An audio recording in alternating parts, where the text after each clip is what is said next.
Real Country 550 and 92.9 WAME Statesville.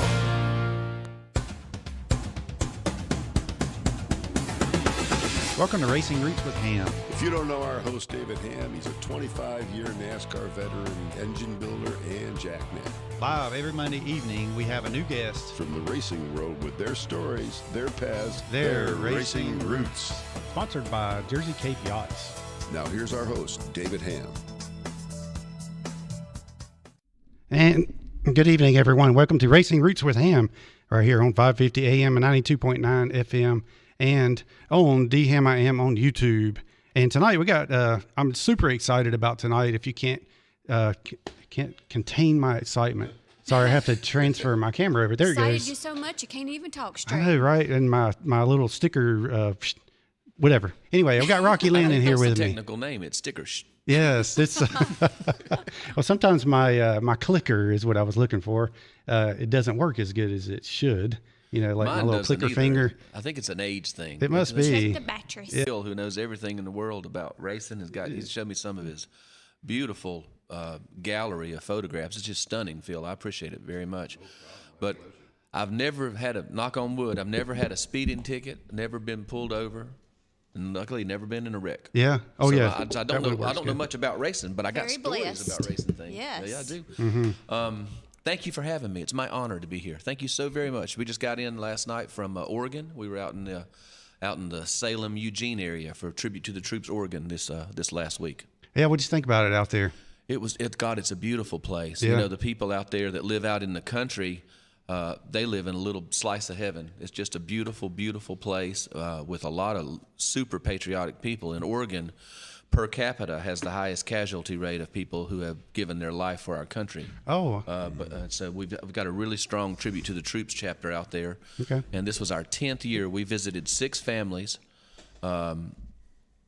in 3 days and presented 3 scholarships. So far, Tribute has sent 109 children to college whose parents have been killed in the war. Wow. That's great. Amazing. Yeah, isn't it? I got to update my notes because I know last year I was saying, it's been a couple years ago. It's saying like 75. I know we've been able to really step it up in the last year or so, and we're hoping to in the next year to really go to a whole different level with it. Yeah. So if our listeners here want to give money, let's say to Tribute to the Troops, I guess, how would they go about doing that?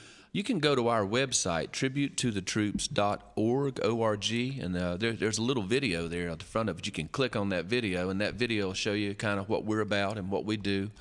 And what we typically do is it happens in North Carolina in October. Mm-hmm. We'll get on motorcycles. We'll leave from Tilly's, and we'll all ride motorcycles, and we go to the homes of people who have lost their life post 9/11 in Afghanistan and Iraq. We visited 2 soldiers and a Marine who had died in Kabul, Afghanistan this weekend. And then you see all that's going on, and you think, what in the world did that young man give his life for? Right. You know? Yeah, especially with the current situation now. Yeah, but we won't get into that too much. But that's it's. But anyway, so it's good to have you back in Statesville because I consider you like our Statesville hometown hero. Well, it's my home for sure. I love living here. I love this little town. I wouldn't want to live anywhere else. Yeah. Who was I talking to earlier today that said was it Brad Borders that he grew up near you? We played football together. Yeah. We played on. I'm older than Brad a couple years, so I think he was like a freshman when I was a junior or something like that. But Brad's a great guy, and I'm a big fan of him. Yeah. Yeah, I sent him a link to the show, so he's probably tuned in right awesome. now. I love him. Yeah. And then Susan sent me some stuff here talking about the stuff you got coming up.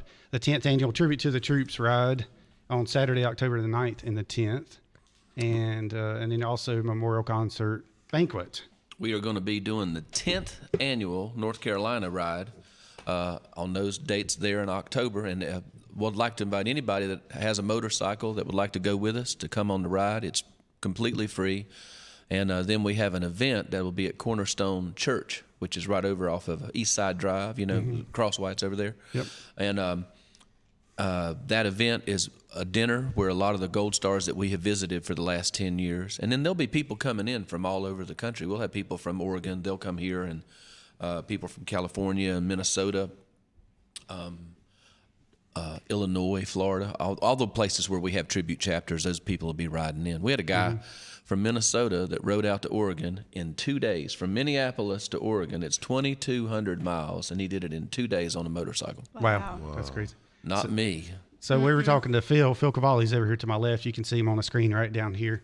And then I got Traci back here. But Phil was saying he's been to 49 states. Is that right? Yes, and I agree with Rocky. Oregon is just spectacular. It's breathtaking. It's a beautiful silence. You know. That's a nice thing to say. Beautiful silence. Yeah, believe it or not, I got some family out there. I got family everywhere, right? Australia. Sure. Australia to Oregon. Oh, yeah. Well, that's kind of an off the coast, way off there, you know. Yeah, just a little bit. Just across the pond. And all right, so you're how many racetracks have you been to? How many races? Tracks? Let's see. I have sang at a bunch of races. It would be hard for me to count the smaller racetracks, like the Hickory-sized track, because there's a bunch of those. But my best memory might be I sang at the Busch Nationals out in Las Vegas. And I did the anthem, and we did a concert the night before, and there was a whole bunch of people that were there after that concert. And then I sang the national anthem, and Bo Duke sang the God Bless America. John Snyder? Yeah, John Snyder, yeah. And so we rode out there in a van, and so the guy that was driving the van, Bo Duke came in the General Lee, but we were in a van, and I was sitting beside Miss America. Oh. It was me, Miss America, and I can't remember who else. A couple other people. I think they might have been race car drivers. Why would you remember anybody else? Exactly. And so, but the guy that drives the van, he said, now when I get on the track, I have to speed up because of the slope, right? Yeah, the centrifugal slope. force. Yeah. So he got up to about 80 miles an hour to go around that turn, and then we got out and we were standing there waiting to do our singing or whatever we're going to do. I think that Miss America did the Pledge of Allegiance, and then Bo Duke drives up in the car and he crawls out of the window, and he comes up and stands beside me, and I'd met him the night before, and he punches me on the shoulder and he says, I'm gonna have to open that door pretty soon. Oh yeah. he said, I can only go out the window a couple more years, and I'm gonna be opening that door. Yeah. Did they think y'all were twins? No, he's a I lot was more gonna say handsome you. than I am. Yeah, but you're both kind of big and husky, Yeah. you know. We're about the same size. Kind of good-looking fellas. He is a good-looking fella. He's a Yeah. good guy. He did a good job. Well, tell him I said hey next time you see him. I will. Tell him my next career is going to be a singer. But I listened to him when I was a kid. I had his cassette tapes. At the sound of the tone, you're on your own. Goodbye. Okay. That was his big song. That was his big hit, man. Yes, he's got a bunch of good ones. Yeah. So, and speaking of your, I know we're bouncing around a little bit, but I did want to mention your song because I don't want to forget. Is it okay to play that tonight? Please play it. Play it Okay. whenever you want to. I'll cut you up a chorus, and you can make it your theme song if you want. Anything you'd like to do. I would love to do that. I think it'd be a great opening song and closing. I don't know a lot about racing, but the story would be interesting to you, Phil. He showed me some pictures of Mr. Earnhardt Sr. That were taken just hours before he passed. Yeah. And I think that Mr. Earnhardt's death is a lot like John Kennedy's death. Everybody remembers where they were and what they were doing. I was playing back in those days. We used to play bars and casinos. We don't do that much anymore, but I was playing at Sam's Town Casino in Tunica, Mississippi. And I always thought, until that time, that the sounds in a casino are just something they're playing through the speakers, all the ding, ding, ding, and all the you hear all that stuff going, all those bells and whistles. But we were in the lounge, but the lounge is connected to the main casino floor, and the man come over the speaker and he said that Dale Earnhardt had died in a crash at the Speedway. Right, Daytona. And for the first time and the only time I've ever heard it happen, that casino fell completely quiet. Not one sound, not one ding, not one machine, nothing. Yeah. It was like you were talking about at Crater Lake when it was like a deafening silence. Yeah. It went completely, it's like the world stopped for just a minute. It did. And then way off in the other corner, I heard ding, and then over here, ding, ding. And it's like the earth started spinning again. They started coming back, you know? Right. And that's where the idea for the song that I sent to you, I heard the promo for your song that went over your history and, you know, how much you have been involved in racing your whole life. I thought you might enjoy it. That's the only reason I sent it to you. I'm glad that you're going to play it. I'd love for you to have it, but I just thought you might enjoy it. Yeah, definitely. I'm excited about it. I wrote it with Byron Hill, who's a buddy of mine in Nashville. He's a he's in the Songwriting Hall of Fame. How cool is that, Yeah, right? that's very cool. And we decided to make a song that kind of goes through the history of NASCAR, and then, because the one thing I didn't know that I learned when we started researching it is that the cars are pretty much the same. Oh, yeah. Like they have a lot of rules, apparently. Yeah. Maybe you could tell some of the listeners, Phil, about how does that work? Like all the cars have the same kind of engine, the same kind of horsepower, same kind of tires, that thing? In other words, they have parameters that everybody's got to stay within to keep the competition equal, so to say. You know what I mean? There's different. David can give you more insight to that. He built the engines himself, so he had tricks that he was especially known for. That people he found out things about a certain part of the engine that was the valve train, or what was it, that nobody had really. Intake manifolds. Yeah, Scott McCormick's intake manifolds. so everybody has a little niche, but NASCAR runs the cars through a template where they inspect them to make sure they're all within one box to keep the competition. But And that's what my song's about. How that the car it really comes down to the man behind the wheel. Well, and so basically, back in sure. the day, you talk about moonshine in the song, because they were trying to outrun the revenuers, the law, so they would build up their engines, and so they got pretty smart on how to do that and how to get more horsepower, and also they were hauling liquor, so it was heavy, Right. and so they would load up the car, and then they would just take off, and they would outrun the law. So they learned a lot then, and then whenever the whole prohibition went away and all this, they decided, well, we need to get off this energy somehow. We're just going to go start racing. each other. Yes, and they started racing each other. So, I'm competition. friends with a young man named Cale Yarborough. You remember him? Absolutely, yeah, dude. And, Still do, So I was on a motorcycle ride, and Cale was back in the old days, older days, and we were riding with this fella from Canada, and it was shooting a film. The film was called Riding with Rolling Thunder. Okay. And it came out years and years ago. It was horrible, by the way. It was bad Oh, film. But anyway, we're doing this ride, and the Canadian guy keeps making this hand signal, like opening and closing his fist. And I guess in Canada that means tighten it up a little bit, right? That's how they are. Is that what? And She's from right there. oh, does that means tighten it up? They said, I think that means tighten it up. And so we stopped at a rest area, and Cale was riding a bright yellow Honda Valkyrie, which has a big 6-cylinder engine in it. Yeah. And he was, we were all kind of loose fitting, and he says, "What are you telling me?" He said, "I'm telling you to tighten it up, buddy." He said that to Cale Yarborough. Wow. And so when we got back out on the road, Cale took that yellow Valkyrie and went within. He couldn't have been no more than that far from the back of that guy's motorcycle, all the way to the next stop. And Kyle Petty was riding with us, all those people. Yeah. I mean, it looked like he was going to hit him. And, of course, it scared that Canadian guy to death. He's like, I was shaking all over. He said, "Don't ever tell me to tighten up anything." Kale was saying, "You want it tightened up, huh?" He got it tightened up, Yep. Yeah. He was 2 inches from that guy's back tire all the way to the next rest area. And I mean, I thought how much control and nerves he must have to do that, because I couldn't do that for 1 second, let alone for an hour. You know? Yeah. Yeah, that reminded me of whenever Earnhardt would get up there and start messing around with the pace car, Yeah. bumping them. Or even like if competitors, that's playing where like- he earned that intimidator name, was from people would see him coming and they got intimidated. Here comes that number 3 car, and they'd worry so much about him they'd forget the focus of where they were driving, and something would happen. That 3 car got by. Well, I didn't know that's Yeah, where he'd either give him a little bit of a nudge after a while. Oh, yeah. He'd knock on you once to let you know he was there, the 3 car, and twice, and then third he's probably going to move you. So that was intimidator. I'll be. Like they say, racing is rubbing. That's right. That's right, Tracy. Yep. Or Rubbins Racing, something like that. But and Kyle Petty, he does his ride across America. And I was there at the Stock Car Cafe when he came back from his first ride. I believe it was 95 whenever we were down there in Charlotte. That's where we were off North Tryon was our shop. And that's what brought me up this way, was when we moved our shop from down there to Mooresville. And Felix Sabatas built this big, what we called, it was the Garage Mahal back then. And then right after he built his, Earnhardt built his off of 136. Yeah. Which ended up being 3. And so we moved our shop up here. Kyle's a really good singer too. He's a singer and musician. Yeah. He could sing that song way better than I could sing it. Well, I don't know about that, but hey, when I first met him, well, he told me when I first met him, he gave me his cassette tape that he had back then, because this was 95. And he said, he one of the best songs on there was that Old King Richard. He sang about his dad. Yeah, Great sure. song. And he said, Rodney well, Crowell wrote that song. Oh, okay. Yeah. So I mentioned to him that anytime Oh, I said I would like to sing someday, just like I told you already. That's how long I've been talking about it, 25 years, 26, 27, whatever. And he said anybody can sing when you get in the studio. So I'm not real sure about that, but I know they can mix up your voice and do all that kind of stuff.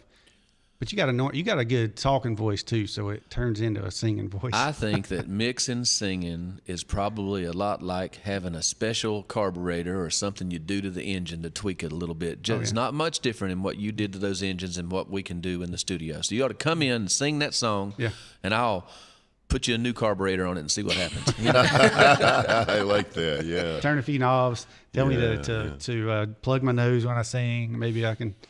Or do it deeper, or from your diaphragm. From my diaphragm. That's it. If you want that deep sound, that's right. I think that's where it's come from. All that kind of stuff. Well, you've actually sang with a lot of different people, so I want you to name drop. Besides John. I mean, it's just some of the people that you've played with. Let's see, the racing world. I did an event once with Richard Petty, and I met him. In Charlotte at something, and he might be the nicest gentleman I think I've ever met. Could see that. Yeah, he was just a gentleman, and he really was the king. Yeah. When he walked in, everybody they had the hat and everything. He was great. And we played a whole bunch of races. I played a bunch of races before, but usually we'd be the opening act or something like that, you know. Mm-hmm. Yep. Well, everybody knows him. I think everybody in the world. I mean, when we went to Japan in '96, there was a Richard Petty look-alike. On your video. Yeah, Japanese guy. And he was walking, had the hat on, the whole deal. Sunglasses. And I said, and on my video, I'm like, Japanese Richard Petty. I took my camcorder with me back in '96 to Japan. Where's that film at now? It's on my YouTube channel, DHammiam. Oh, that's cool, yeah. Mm-hmm, yeah, so definitely go check that out. Did the Japanese guy look like Richard Petty? He looked like him, yes. Yeah. And I actually did a screenshot of that and a screenshot of that and put Richard Petty's picture beside it, and I sent it to Kyle. He got a good kick out of that. Oh, nice. Because I was telling him, here's this video. But yeah, it was good. So who were some of the country music artists that you played with? Well, that's my very first gig when I moved to Nashville. I'll tell you, my first gig before I moved to Nashville, I lived in Los Angeles, California. I went to a guitar school out there because I was going to be Eddie Van Halen. That was my plan. Yeah. And so I moved out there, and then after I got out of the guitar school, I auditioned for a whole bunch of bands. Some of the bands were famous bands, but I never got it. I never got the gig, and I never knew why. Because especially the last one, the one before I moved, I thought I was going to get that job. It was down to me and one other fella, and we had both learned the whole set that the band had. And he came to the event, and he was a little snookered while he was playing, you know. And I thought I don't drink and I don't do any drugs, and I'm a faithful, good person. I think I'm gonna get this gig. And I think now that's why I didn't get that gig. I'm pretty sure that I didn't get those gigs in L.A. because I would have been like a stick in the mud. I wouldn't have been a whole lot of fun to hang out with. So when I moved to Nashville, that was a good time for me. My first time I ever played for anybody that had a record deal was a guy named Ed Bruce. You remember Ed Bruce? Yeah. My first taste of Texas had blue eyes and golden hair. That's the guy. We still play him here at WAME. I played with him at the Buckmasters down in Birmingham, Alabama. Buckmasters is a big hunting thing they do every year. And I think they do it in different places, but they were doing it in Alabama that year. And one thing that people maybe don't know is oftentimes when you play for an artist like that, you don't meet that artist until they're not sitting around in a room rehearsing. He's not coming to rehearsal, right. You know? And that particular band, there was no rehearsal prior to the gig. You just showed up, and you're expected, in Nashville, you're expected to know your part. So that first song I sung there, he goes, had blue eyes and golden hair, and then the steel guitar goes, da-dun-dun, da-da-dun-dun-dun, plays a little lick, right? And at least I thought it was a steel, you know. Right. Yeah. He comes walking up there to sing, and he'd been hunting. He looked all rough and gruff, and it comes to that part, and I didn't play it. And he looked at me. He had just like steel, and he comes over in between the little musical turnaround, and he goes, "You don't know my stuff, do you?" Except he didn't say the word stuff. Yeah. And I said, "Yes, sir. I definitely know it." So that lick comes again. And he goes, had blue eyes and golden. Boom! And I jumped ahead of it and played it right on top of him because I was so scared I was going to miss it. I wanted him to know that I knew it, you know? Yeah. And afterward, he came up to me. It was the first time I'd played out in Nashville like that, except for, like Tootsies and Roberts and all those kind of bar things. It was my first moving out of that, I guess. And he came up to me and he said, you've got a good personality and you're a good guitar player, which I'm not. I'm trying to be, but he said I was. And he said, I just want you to be prepared. And that's why I was so hard on you. Yeah. And I remember that Tough to this love. day, you know. That's cool. And anytime I try to do something, I try to be prepared for it as much as I can. And I can thank Ed Bruce for that. Sure. That reminds me of whenever we went and saw Joe Diffie at Dixie Classic Fair, and Red Dirt Revival was playing. And I asked Robert Elliott Red afterwards, how did you meet Joe Diffie? And he said, no, I never met him. He said, we played there that night, and Joe came on after them. He said, that's pretty much the way it goes. You know, the big artists will go to their bus, and that's where they hang out. Oh, yeah. You don't usually get to meet them. And usually if they're a really big artist, like a Tanya Tucker or somebody, they have their own bus, and the band rides in a separate bus. So you don't even see the artist when you're traveling with them. When I played with, we did a tour with the McCarter sisters as their guitar player, and the only time that we ever saw the actual sisters was when we would go on stage. They would be there. So you played with, didn't you play with Tanya Tucker as well? I did. I played for a while with her as her guitar player. Her dad hired me, and his name's Bo, and he was a good guy. And it was a pleasure and an honor to work with someone that established and that good. You know. Yeah. Now she has a NASCAR connection because she hung out with Jeff Bodine. Hey, maybe some more. Yep. Really? Back in the late 90s, she'd come to the track all the time, sit up on the pit box, just regular old gal. Oh, yeah. Oh, yeah, real sweet little gal. Yep. I think so as well. All right. So who else? I don't know. Let's change the subject. You know what?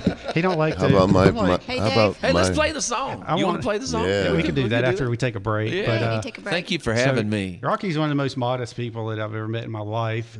And but you know, I like to hear all that stuff. I like to hear who have you met, who have you played with and stuff. That's good stuff to me. So maybe we'll be able to squeeze some of that out of him. But first, we're going to take a quick break, and we'll be right back on Racing Roots with Hamm. We got Rockie Lynne in here with us this evening, so stay Yay. tuned. Thank you. It is committed to our community. During this uncertain time as we deal with the coronavirus, the Energy United Foundation is here to help. The foundation has funds available to provide assistance to individuals in need. We are proud to lend a hand to members who need financial assistance and nonprofit organizations within our 19-county electric service area. For all the information, go to foundation@energyunited.com. Energy United is committed to our community. Of course you know Fort Dobbs Hardware is your one-stop shop for hardware, plumbing, gardening, and Benjamin Moore paint, but they also have the area's largest selection of Arrett and Carhartt clothing for men and girly girl graphic tees for women.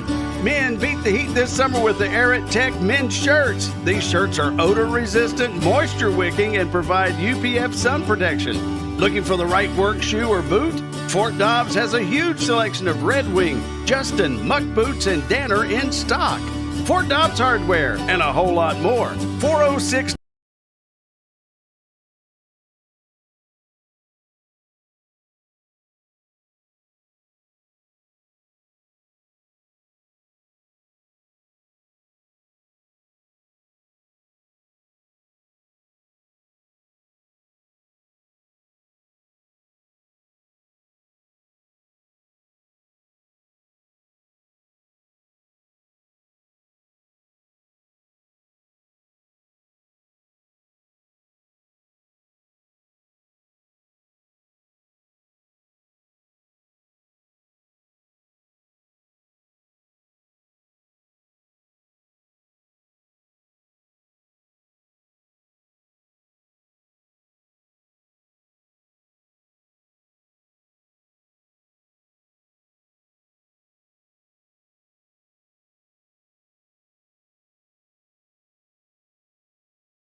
All right, we're back on Racing Roots with Hamm right here on 550 AM, 92.9 FM, and DHammiam on YouTube.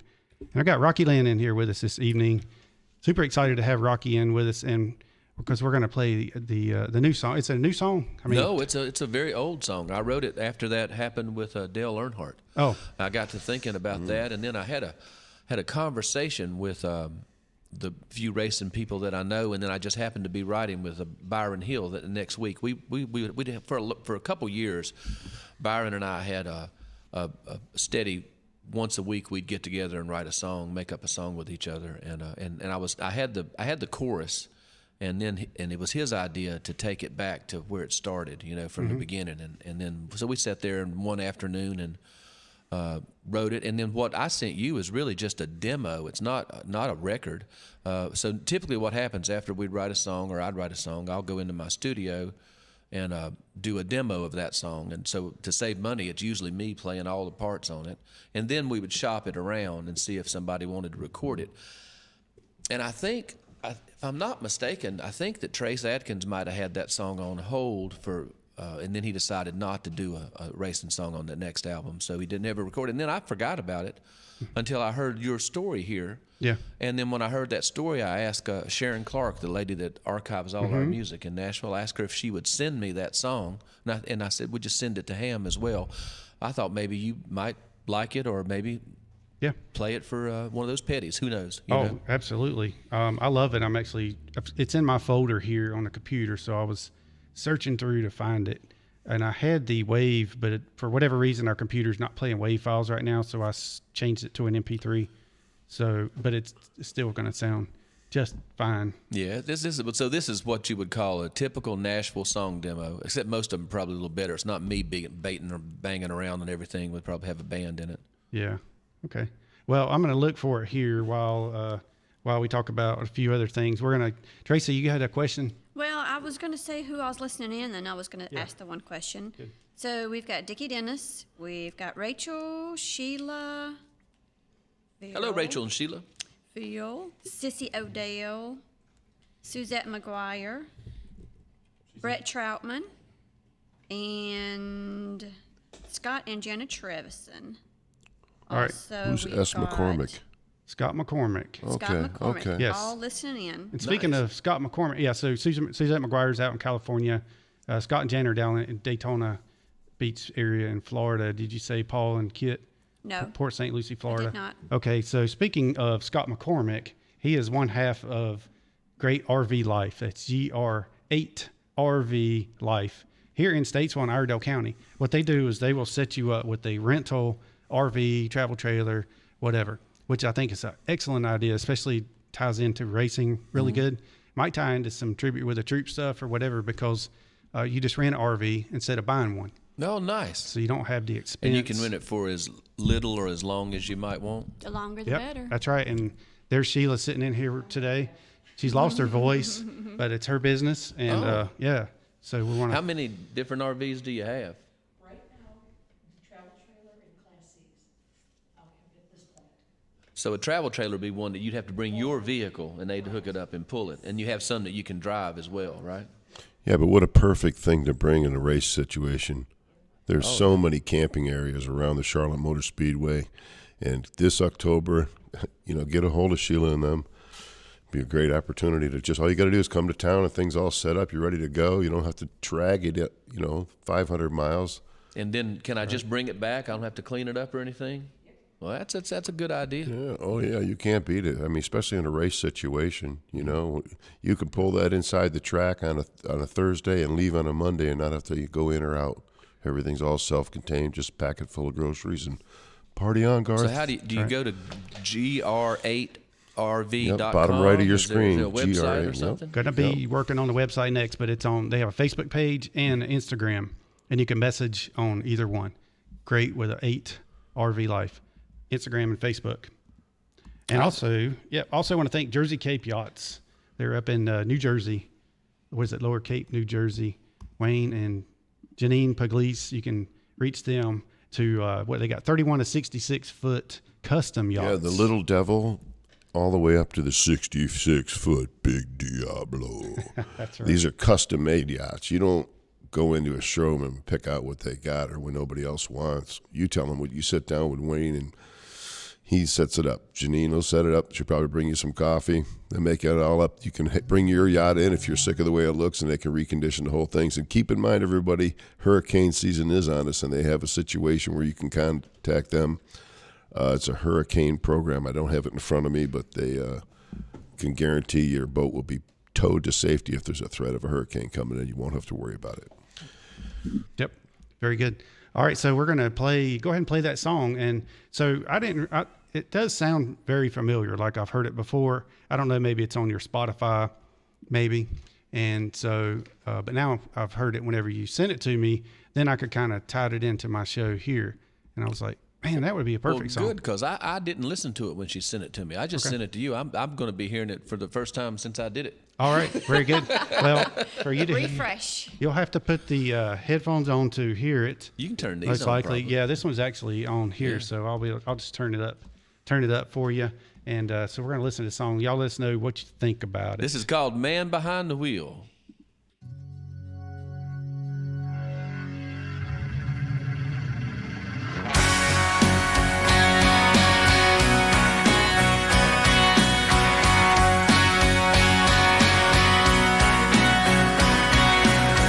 Before they started on the dirt tracks, legend has it somewhere running booze.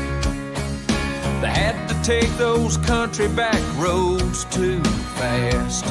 Man, that's a race that no one wants to lose. It's rings and pistons, gasoline. Man had won with his machine, sweating bullets with those nerves of steel. Pushing horses, pulling curves, hear the engine, smell the burn. It takes more than an automobile. It's the man behind the wheel. These are the men that brought it to Daytona, Rockingham and Bristol, Tennessee. They paved the track and I say they still own it. Ask any racing fan and they'll agree. It's rings and pistons, gasoline. Man, it won with his machine, sweating bullets with those nerves of steel. Pushing horses, pulling curves, hear the engine, smell the burn. It's more than just an automobile.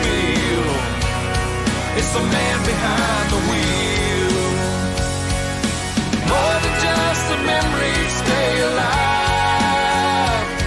'Cause heaven knows that heroes never die. It's rings and pistons, gasoline. Man had won with his machine, sweating bullets with those nerves of steel. Pushing horses, pulling curves, hear the engine, smell the burn. It's more than just an automobile. It's the man behind the wheel.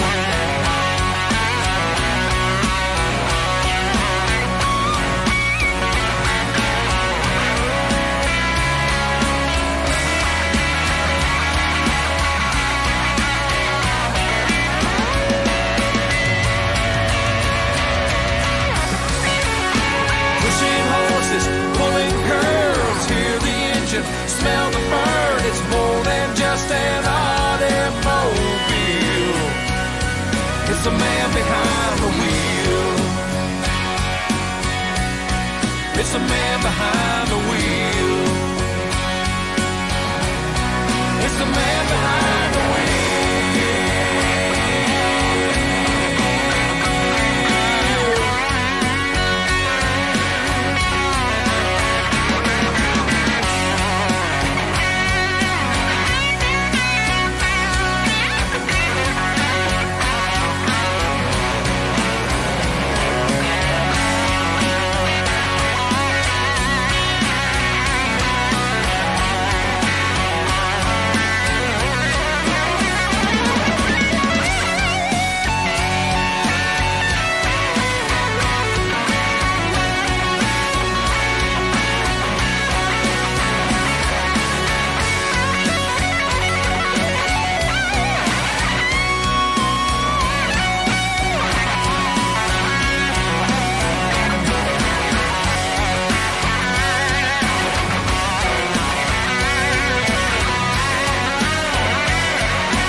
All right, that's big time right there. That's Rockie I Lynne. just got a text saying that Carol Barger liked my song. That's game over for me. Carol, how are you? We love you, Carol.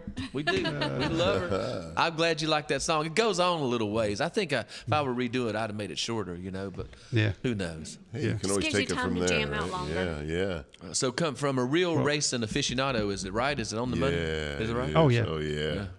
That's Because very it's right. It's what you were saying about it's not just the automobile. It's the guy behind the wheel. Right. Well, and speaking of the guy behind the wheel, Terry Levan texted me, and when he texted me, it was right near the end, but he still had another minute of guitar riffs to play. And so at that point, he said he's going 90 mile an hour down the road right now. It's Terry Levan at Tilly Harley Davidson. Terry Levan, I missed you so bad this weekend. They was up in Oregon riding motorcycles, and Terry's kind enough to help us out here with our tribute ride. They've been one of our sponsors since the beginning, but he'd be interested to know I had to ride a carbureted 30-year-old motorcycle because this guy, this veteran who suffers from PTSD, his name's BJ. He's my friend. I love him to death. He had this unbelievable paint job. It's called Miss Liberty. He was stationed in Spain, and he had this man paint. I thought it was like, you know what kudzu does? I thought it was like these, Yes. like a wrap, like it was wrap, but it was painted. I wish I had pictures of it. I might have some pictures of it. I do actually. Okay. But, Yeah, find those. But it was just beautiful. But man, that carburetor was hard to get running. Keep it going, Yes. Didn't want to go slow, did it? It wanted to go fast. Well, it would cut off. When you hit a bump or something. When I would stop at look at his tank. Look at that tank right there. That's not That's a paint? wrap. That's paint. Oh, wow. Okay. This guy painted that. Hand painted. I mean, yeah. That's pretty Wow. impressive. Where's the camera at? I'll stick it right. Right here. Here, let's do it. Hold on. Let me switch it over. No. That is one, Rocky. Here. That is one. There you go. Yeah. Go Okay. for it. He calls it Miss Liberty. I'll put it right up there. There you go. Nice. Did it show up? Yeah. Yeah, it's very good. And Terry Levan says, you got to love it. Oh, wow. The old carburetor sounds good. That's beautiful. I'm sure. It was fun. I enjoyed riding it. Terry looked like he was having a good time this week. He's always out fishing. What's up with that, Terry? And you haven't asked me yet. Well, you did mention to me that I can go sometime. That's meticulous. So, Beautiful work. so we're Rocky's showing the pictures of the bike now. Yeah, that looks like a very cool bike. So, who else do we have asking a question or comment? Actually, Jenna said that yes, Martinsville is coming up. And Sheila responded, yeah, absolutely, they can bring it to there. Gotcha. Okay. Rachel says, great song. Got checkers tonight. And Suzette McGuire's out in California. Awesome tune. You weren't too far away from her. I guess you were a little bit further north. Where's she at? And she is in somewhere in California. Yeah, I know that's a big state. You could see the fires. No, you couldn't see the flames, but you could see the smoke from the fires out. It was hazy in the air, and they said that was all from the fire. That's what you were telling me, because normally Oregon has that beautiful blue sky. It's clear, crystal clear, and beautiful. Well, this time of year, it's usually in the 70s, but it was 107 degrees on Friday and 102 or 3 on Saturday, which is just brutal. Rocky, do you still have that picture? Yeah. I'm sorry. I was looking at, I wonder if I think I switched the camera over, if you can find it right quick. I got it right here. Okay. Yeah. And hold it back just a little bit. Tell me where. Come towards it. Come towards it. There you go. A little bit more. All right. So there it is, y'all, if you can see that. Very good. Thank you. Oh, you were very welcome. Yeah. I just want to make sure we got that. So. BJ's going to hate he missed that. Suzette is 30 miles east of LA, Oh, okay. So she's in South El Monte. Oh, yeah. It's a nice area. Southern California, Sonoma area, I guess that'd be. Rachel was asking, what do you think of the Music Row in Nashville now? Well, I think it's great. They're putting out some wonderful music. You know, I lived there for 30 years, and I love being there, and I love all the people. I know every shortcut and every back alley to get somewhere, and I can't get anywhere anymore. It's just so overgrown. It's it's hard to get where it's not just the music business now. The banking industry and lots of other stuff has moved into Nashville, and downtown Nashville is just hard to get around.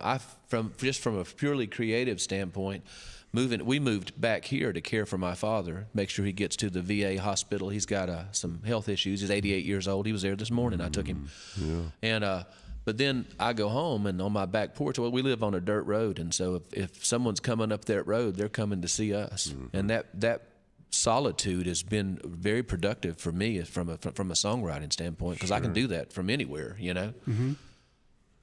So Susan texted me and said that you opened for Carrie Underwood's first American tour. We did. She had just won the American Idol competition, and she was going to do a whole U.S. tour. We started in Riverside, California, and we ended in Charleston, West Virginia, playing all, you know, coliseums and big places like that. For me, that's interesting that she brought that up, because I think that was a beautiful thing, because Carrie had won that contest and had this unbelievable voice, but she had never headlined a coliseum or played in a, you know, so the very first show out in Riverside, she was just standing there like this, and she'd been there for the sound check for 30 minutes, making sure everything was right and perfect. But by the time, you could see every night her just soaking it in and going from great to idol, where she is, you know, where she is now. And by the time we got to Charleston, she had complete command of that stage. She wasn't just standing in one place. She was all over it, and it was such a joy to watch her. And I'd call her, you know, she's like a young kid. She was only 18 or 19 years old probably back then, just a young girl. To watch someone come into their own like that, and it was a blessing for us to get to be there and be a part of it. I met her at Charlotte Motor Speedway after she had won that with all the other top 10 contestants, and she just stood out completely. Let alone, I couldn't believe how her complexion was so perfect. That's what stunned me about her. She was so precious and beautiful, and just as sweet as she looked like a picture or something. She really did. You know, I couldn't believe how really, I think what's interesting about it is that she every night would hit all those notes, because I mean every single song is like a gymnastic routine. It's got the lowest notes she can sing and the highest notes she can sing. And I don't know if you pay attention, if anybody listens to my music, I don't ever do that. I don't ever write something I'm gonna have to worry about whether or not I can hit it. You know? 10 years later, you still got it there. I'm not going, hey, here it comes. Here comes the note. That doesn't happen, you know. Well, we've had artists come to the studio that said that they're glad they took voice lessons, because it taught them to take care of their voice, because you can actually injure your voice if you're not singing properly, apparently. Well, I think I learned the hard way. I remember at Columbia, Missouri, was back when we used to do nightclubs. We had played somewhere the night before, and we drove all night to Columbia, Missouri to play at a club called the Silver Bullet. And the sound man had said we wanted to do the sound check in the morning because he wouldn't be able to do it in the evening. And then he didn't get there till 3 or 4 in the afternoon. So we went a whole day without sleeping. And then I tried to sing and lost my voice completely. I lost it for several days. And so that gig didn't go all that good. But beyond that, you really learn to take care of it, especially if you're having to sing every night. And back to our Carrie Underwood story, that is something that she was diligent about. I mean, you wouldn't see her at the, you know, what they call it, craft services, the food tables and stuff. You didn't see that. When she would get done, she would go back to her bus or whatever and make sure she took care of her voice so she could sing. And we got to be, I wouldn't say friends, but acquaintances. And I saw her several times during the day, and she would be whispering as opposed to talking. So she'd have it 100% that night, you know. Yeah. What other things would you do to take care of your voice as far as nutrition? Is there anything like that? I mean, we wouldn't think of that, you know.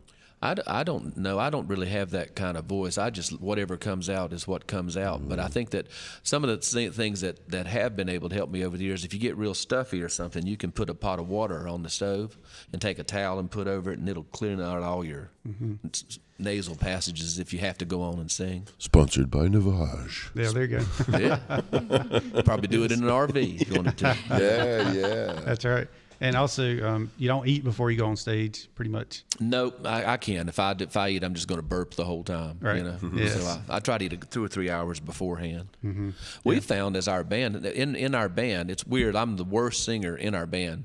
If you've ever seen our band live, I got a band full of great singers. Well, you don't sing as pretty as Dalen. I know that. I don't sing as pretty as Dalen, and I don't look as pretty as Dirk. I guarantee you that.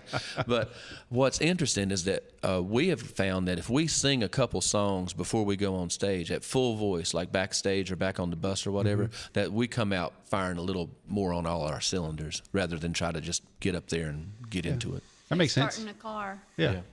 I think the Eagles used to do that backstage. The Eagles would all stand around and harmonize. Oh yeah, have you seen that movie, The History of the Eagles? At the 6 beginning, hour they're doing one, Seven yeah. Bridges Road, and it sounds Great. like, oh my gosh. In that foyer area there? Yep. Yeah. That's Will's favorite band. He loves the Eagles. Oh, I like them. Oh, so who'd you bring with you? That's my buddy Will Barger. He is Snow Creek Management, excavating services. He does all kinds of excavating. He's a guitar player, and that's his mama that sent us a text that said that that she liked my song. She's a great lady. Is Will's that a great in this guy area? too. His They live business? here. Yep. Okay. Up in there the you I guess the Love Valley area. Is that what you'd call it? Where your business is located?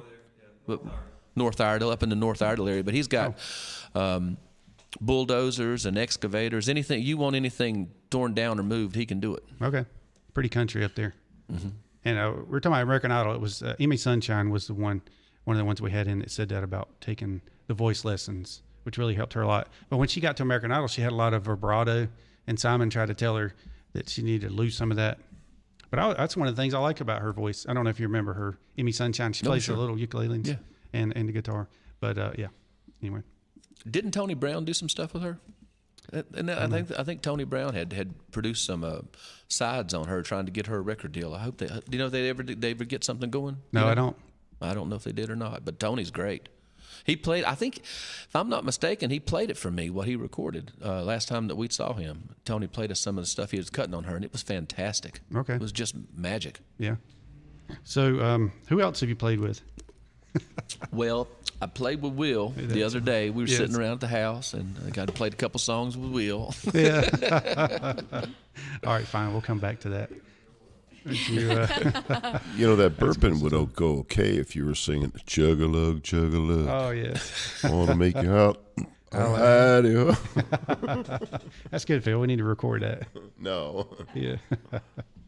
All right, so how about we take another quick break, and then we'll be right back to Racing Roots with Hamm. We got Rockie Lynne in with us this evening. So if you got any questions for Rockie, go ahead and put them on there. Yay. And Traci will get to those here shortly. So we'll be right back. Racing Roots with Hamm. Scott here with Randy Marion in Statesville. Tell us about your pre-owned cars. Billy Buck, let me ask you something. If you were going to buy a pre-owned vehicle, wouldn't you want to buy with confidence? That is what Randy Marion here in Statesville has. We have got our certified pre-owned programs with Chevrolet, Ford, and Lincoln. What does that give you, the buyer, on that next pre-owned car or truck? It gives you confidence that that vehicle has been checked bumper to bumper. We have great incentivized rates to make that purchase even better. Certified pre-owned. Check them out today. Randy Marion Chevrolet in Statesville and Randy Marion Ford Lincoln. Come see us today.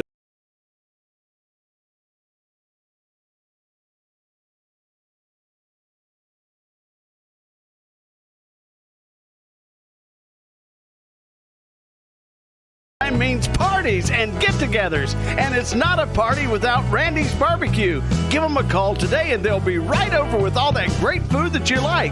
In Troutman, it's 704-528-2300. In Statesville,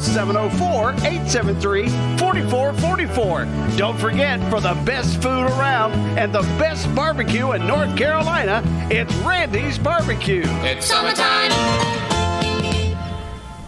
Would you like to change your health situation? Improve your current health with a wellness consultation with me, Fred Lowry, pharmacist and doctor of natural medicine. I'll work with you to reach your individual goals. This includes a review of your current medications, supplements, diet, and lifestyle choices. This is a progressive way to improve your current health position for your future. Great for individuals or couples wanting to make improvement. Call me at Lowry Drug in Statesville, 704-873-2247. All right, we're back on Racing Roots with Hamm right here on 550 AM, 92.9 FM, and DHammiam on YouTube.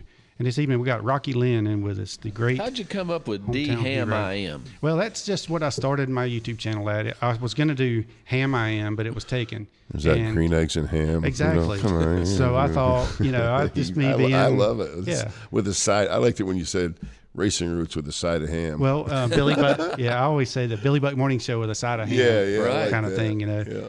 I don't know. I just tied that into the Dr. Seuss kind of thing. Are you still building engines? Do you still do that? I do it on the side now. Can you build any kind of engine, or just race engines? Like, can you fix a car if your car's broke? He can only build fast engines. Only builds fast engines. Yeah, that's something I have to. He is so meticulous. If you that's need an true. engine rebuilt, he's the man. Yeah, Phil come in and worked in there with me. Yeah, it's awesome.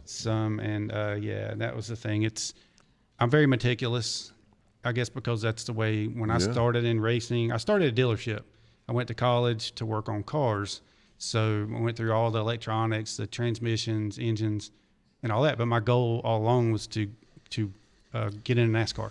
So on those big race teams, when you see them, when they have the trucks with their names on and all that, do they just have one car with one engine, or do they have 2 or 3 engines they in there? Mm-hmm. Yep. It's multiple engines. 2 cars. Always 2 cars too. There's a Have 2 backup cars. car. Yeah. Yep. But like David will tell you, there might be 3 or 4 engines in there. And Well, I how don't know many- what the rules are. There used to be, they could change to swap out engines. I don't know what the rules are. You used to right have like now. a practice engine, you had a qualifying engine, and then you had your race engine, and then you had a backup engine. And then a lot of times the backup engine would be in the backup car. So if you needed to change engine, you had to pull it out of the backup car, stuff like that. How many races would you get out of an engine usually? One race. Oh yeah. One? One race. Yeah, yeah. Are you kidding? Nope. That's Every it. single time they race it, you rebuild it? Yep. And if I'm not mistaken, they've got different engines for qualifying and Oh, different yeah. engines for races Well, that's as well. all right. So What does that cost? Well, all right. So Holy buckets, right? that's where it's changed over the years, though. Has changed. So I was talking about back in 95, 96, we had that many engines. So now they've gotten it down to where you're running the engines more than one race. You're not running the whole engine. You're running the short block, which is the bottom end, which is the crankshaft, pistons. You have to pull the heads off and rebuild. You can rebuild the heads, but you leave the cam in, and you just rebuild the top end. And then you go and race it again. So there's different ways that they do it now. You can race the short blocks like 2 races, but then the Busch Series has to stay sealed, the whole engine. You can change valve springs and then send them back to the track. So you're running the whole engine, but the races are half the length. There's a gentleman over near my house that I think he builds just transmissions for drag cars. Susan would know his name if she could text his name. I can't remember his name. You probably know him. You know, off Greenbrier in that little concrete building back there. And he took me in there and gave me a tour of it. And like all he does is the gear part of the transmission. Oh, yeah. That's what he does, and that's his specialty. And they use it one time, I think, maybe one day of racing, I guess. Yeah. But then they redo it. That's right. Yep. You have to do that in racing. I mean, that's just Yeah, wear there's and tear and people that are known to make special components. I know a guy. I had dinner with Charlie Patterson in Indy this past weekend, and he's known. He's 86 years old. He's still building drive shafts for Indy cars, NASCAR vehicles, and stuff like that. That's all he does is drive shafts. And when you've been photographing races during races, do you ever get in dangerous situations? You ever been afraid? Well, every lap. I I mean, you poke your head through a hole. Where 40 cars are going by. You know. I've got a video of him. He sent it to me, and it's on my YouTube channel on DHammiam, and it's at Homestead. Back whenever you could get to that hole there, right? But it's not there anymore. No, the hole, they fenced it up. Years ago, you could have a big old hole, and you go through and take pictures and pull it out. And they had a video camera that the cars going by just a foot away at 200 miles an hour. It's pretty intense, but it's neat. Yeah, they call it NASCAR flybys now, I guess. And so there's a bunch of different videos on there, but that one's really good, beautiful footage of it. Why did you retire from that industry? Because you're obviously healthy and you're young. Yeah, I mean, and we just won a championship, so 2018 with Joey Logano, and I was tired of being stuck, or there's several reasons. One is I was tired of being stuck inside a building, not seeing the sunshine all day, and the other was my parents lived with me, and I felt like every time when I got up and I went down to Mooresville, then I was, stuck down there all day. So, and there was times that come up where I needed to take them to the doctor, that type of thing. And Did you have to travel a lot as well? I always felt so bad going and asking for a day off or some time off, you know what I mean? Because it's NASCAR, and this is your life. You need to be here working. I didn't have to travel any. I did from 95 to 2001, I went as a jackman started out with Kyle Petty. What is a jackman? It's kind of like the quarterback of the team. You jack the car up, and then whenever you see the tire changers are done, you drop the jack, run around, jack the other side up, and as soon as they're done, you drop it. 13 seconds, 22 gallons of gas, 4 tires, and they go on his movements. In other words, he puts that under and jacks that up when it's one pump up, and that jack takes that car up in the air. In about 4 seconds, the guys take the tires off, put it down. He drops it, and that's their signal to run around the other side. And the driver waits for him to turn that and drop that, and in that quarter second, he pulls that out. There's plenty of times the slower jackman will not get the jack out, and it drags it down the pit road with sparks flying and spits it out under the tire. Oh, In that respect, I think, as far as the work ethic and having to be there, that's a lot like the music business. There's no such thing as a sick day in my business. You can't say, I don't feel good, I'm not going to sing today, or I'm not going. I was in Oregon till 4 o'clock this morning, and we had something today, and then tomorrow we're shooting for our TV show. It starts shooting tomorrow, and so there's so many things in place to make that happen. Cameramen, sound men, people that have come in, producers from all the places. When they get here, you need to be on your game. Yeah, and I assume that's the way a jack man or anybody. You got to be ready to do it. And I still feel like so it's kind of like the crushing it mentality, I guess. It's like I always feel like when I get done tonight, I'll be here till 10 o'clock because I'll be saying, well, I might leave about 9:30, but whatever. I'll sit here as long as I can and optimize and do all the stuff for getting this ready. And then I'll go home and do a little bit more work, but then I got to come in here at 6 in the morning to do the show. But then when I leave here, I'll go do some more work, whatever. So it's just always feel like you just got to kind of keep one up and keep doing better. So just like on a pit crew, you're constantly practicing, trying to think, how can I gain a half a second? So there was times in pit practice where I would knock the hood pins out because I was hugging the front of the car that closely with the jack. So Jeff Clark's like, he was like the pristine jack man. 6 foot something. And I would tell him, I always wanted to be like him. He said, and he would say, yeah, but you were faster getting around the car, which is a huge compliment. Yeah, but at the same time, Jeff is so tall, there's no chance that he was going to have the jack high enough to hit the pins, right? Yeah. Well, I didn't hit it with the jack now. This was just my body rubbing against the front of the car. Okay. I would hug the front of the car that tight. Yeah, those guys do practice. The car will go around the building, and they'll do that 15, 20 times, and they'll learn little ways just to make it a little bit quicker around that car, little movements, little everything to make that. I mean, 15, 20 years ago, 22 seconds was like amazing to change the tires and put 22 gallons of gas in. Now it's 12.7 seconds. Yeah. Really? They've cut it in half. We got it down to around 15 something whenever I was doing it still. Back then, you had the same guys that worked on the cars would go over the wall and change the tires. Now you have ex-college athletes, ex-NFL players. There's a guy that played for the Ravens, big guy, won Super Bowl. He jacks the car now or carries the gas can and stuff like that. Well, did you see that movie Ford versus Ferrari? Yes. And they had the pit crew. Yes. The pit crew scene, and one of the pit crews was way faster than all the others. And they said, "How did that happen?" They said it was NASCAR. Well, that's a true story. That was the Wood NASCAR brothers. Pit crew. I believe it was 1969. The Wood brothers were asked to come to Indianapolis. Now, next week we'll have Deb Williams on the show, and she'll give you the exact timing of it all. But they were recognized by an IndyCar team how quick they. 1 second on the racetrack at Daytona is 100 yards. If you can shave 1 or 2 seconds off on your pit stop, you're 200 yards ahead of the competition. Right. The Wood brothers were recognized to slowly cut that down, and they were asked to come and pit an IndyCar team at the Indianapolis 500, and I believe that car won. And probably people have perished in that position, right? I mean, they've been injured. Well, yeah, there was a gentleman by the name of Mike Rich back in 1988 at Atlanta. A car came in and it transitioned from the pavement to the concrete, and it spun around and it slammed him against the wall while he was waiting for the car. Oh. Yeah. Killed him, yeah. Do you feel like the teams and the drivers and the owners give the crew people a lot of respect, you think? Oh, absolutely. Because it's in the music business, the people that put it together and set it up and change the strings and set up the PA, they make everything happen. And you can usually feel a lot of love from the artists and the record labels and stuff with the people that are out there, on the ground, setting that stuff up. And, we have a small sound company as well that does all the stuff around town, All American State Sound and Lighting. And we lost one of our main guys last year to COVID, and we miss him every single time we set up. Sure. Yeah, those pit crews now are tighter than ever because they train all week long. That's all they do is deal with nutrition. They go in and work out, they practice, and that's their job.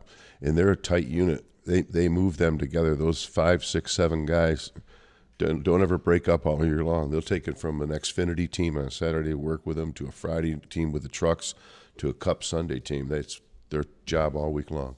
Gosh. Yeah, and they work in such unison together, and they're really tight guys, you know.